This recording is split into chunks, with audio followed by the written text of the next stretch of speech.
And a good summer Monday morning, Eagles fans. How are you? We hope well.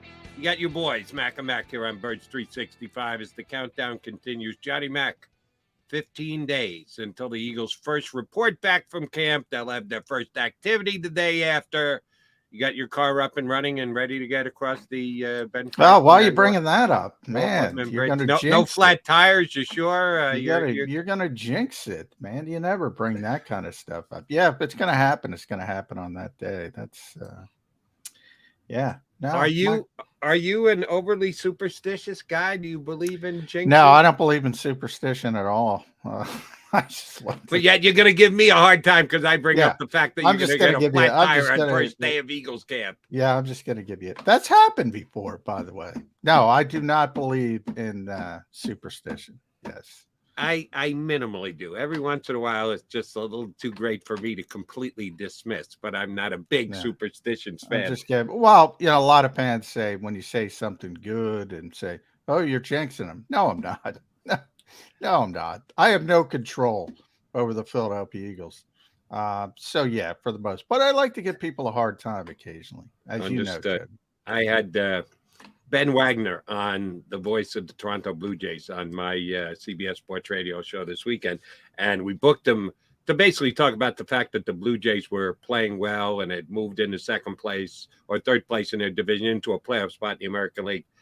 And then they go out and get no hit that day. We had already booked them ahead of time, and they get a combined no hitter thrown out by the Detroit Tigers. So I asked them, how do you handle it? Do you not mention it's a no hitter? He said, Jody, it's my job to tell the people what they're doing. Of course, I mentioned it was a no hitter. I don't believe in jinxes or superstitions or anything else. And I certainly concur with that. Your job is to call a game, not worry about what fans think. But we kind of worry about what fans think and what fans are thinking coming into this upcoming season, where the expectations are certainly higher than they were going into last season. A lot of work the Eagles have to do, and it'll get done by their coaching staff and their players if they're to get back to the Super Bowl. And speaking of their players, Ed Kratz and John McMullen have been putting together a top 25 list of best Eagle players. Some people have done the list as most important Eagle players, not exactly the same our two SI guys have done. And 3 new additions. We're getting close, Johnny Mac. Tomorrow we'll crack the top 5. You got 6, 7, and 8 today. We left off at number 9 with Darius Slay on your list. At number 8, Josh Sweat, who I think you like to say is one of the more underranked players on the Philadelphia Eagles. That's not disrespect at number 8. That's pretty high rating for Josh Sweat, but I have him right in the same area. Dallas Goedert at number 7 and Devontae Smith at number 6. Slay into Sweat, into Goedert, into Smith. Give us the combined thinking of you and Ed Kratz as to how you came up with those guys at those spots. Well, we were exactly the same on Josh Sweat. We both had him number 8, so he ended up number 8, obviously. So we're pretty concrete. As I mentioned, 8, 9, which is pretty amazing. 8, 9, 10, 11, 12, which was Josh Sweat, Darius Slay, Jordan Mailata, Landon Dickerson, James Bradbury. We're exactly the same, which blew my mind that we were exactly the same on those particular players. We had 2 dead ties that Jody McDonald broke, and one of them was at number 6. I had Dallas Goedert 1 spot ahead of Devontae Smith. Ed Kratz had Devontae 1 spot ahead of Dallas Goedert, and you had Devontae Smith on your list graded above Dallas Goedert. So Devontae gets that razor sharp sort of nod over Dallas Goedert, and they're both really good players. I'm not going to hand wring about that. I think Dallas is a little bit farther along, but he got hurt. And Devontae, who knows where Devontae could go? He's so young in his career and how high he could go on not only this list, but a list of best receivers in football. Problem is, we haven't gotten to one name who's still to come. And, it's tough to have 2 top 5 receivers on one team, but who knows? You never know. But yeah, that's sort of where it was. We're right in the wheelhouse. I mean, again, Goddard and Smith, we were just mirrors of each other, and Sweat exactly the same. So that's where we are in the list. The top 5, you can pretty much ascertain who's in that group, which I think is the correct top 5. Some people, I guarantee, are going to argue with how it ended up, just because of the nature of a certain position. But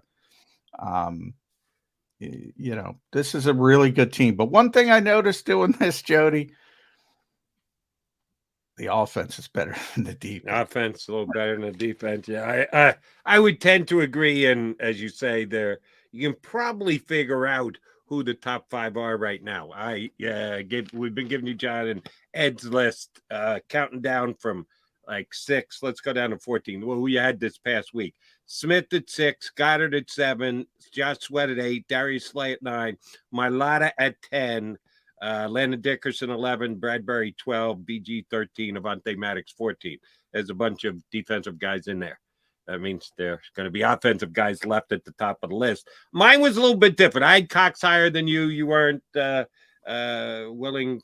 Where do you have Cox? You had Cox 15. I had him 14. 15. Oh, it was Carter. I had Jalen Carter at 13. Higher than you said. Can't put a rookie as high as maybe you would like to because you're a huge Carter guy and believe he's going to have a very impressive rookie year. I'm banking on that, and I showed that via my ratings. I got her down. I only had him at 12 because I think the outside guys will get more passes than the tight end will. Slade 11, I had lower than you guys. You had him higher. Dickerson, I had Sweat 9. You had him 8. I had Mailata higher. I had him 8. And Smith 9. I had Bradbury very high. You guys had Bradbury down at number 12. I had him at number 6. I think he had a better year than Slay. And yes, the defense is going to need to be able to make plays somewhere. Getting to the quarterback will be one, and stopping the throws downfield will be the other. And I got Bradbury ranked ahead of Slay. So I had him in my top 6. If I were to give you, and I'm going to try and do this on the fly as best I can, in alphabetical order, 5 guys who I haven't gotten to on my list, and 5 guys who John hasn't gotten to his list with Ed Kratz. In alphabetical order, it would be AJ, Jalen, Lane, okay, before L, Kelsey, Lane, and Reddick. Those would be the 5 players that I have in my top 5 in alphabetical order.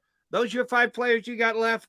Well, yeah, I mean, yes. Obviously, they're not going to be not on the top 25 list. That's a pretty good group. You mean you somehow force-fed Reddick onto your list there, huh, John? Well, and foreshadowing, there's, it's not foreshadowing. You just said it. That's the only defensive player left. So that's the top defensive player on this team. And I think rightfully so. I mean, he was 4th in defensive player of the year voting, 19 and a half sacks. If you want to add into the playoffs, 6 forced. I mean, he was everything, the pressure numbers, the hurry numbers. He was everything and more the Eagles could have hoped for when they signed him as a free agent. Quickly is now underpaid. If you think about Howie Roseman's offseason, 2 of the top 5 players on this team were acquired last offseason, 1 in free agency, 1 on the trade market. And as good as this team is, that's a hell of an offseason. So when people talk about Howie's offseason this year, which looks good on paper, it's going to have a real difficult time living up to last year because, I mean, Reddick and Brown right there, bang, bang. And, oh, by the way, from time to time, I'll get calls like this when I'm doing radio shows. and they don't have homegrown players. Too many of their players, like with the Phillies over the weekend, the Phillies all-stars are not homegrown. Aaron Nola is the only one in the last decade. I don't care.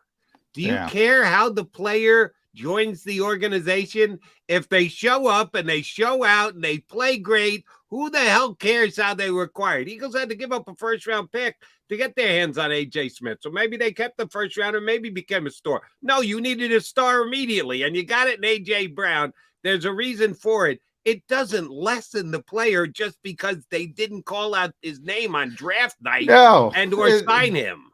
And the Eagles have plenty of homegrown players. If you look at our top 10, the players we've already gotten to, Mailata's homegrown, Sweat's homegrown, Goedert's homegrown, Devontae's homegrown.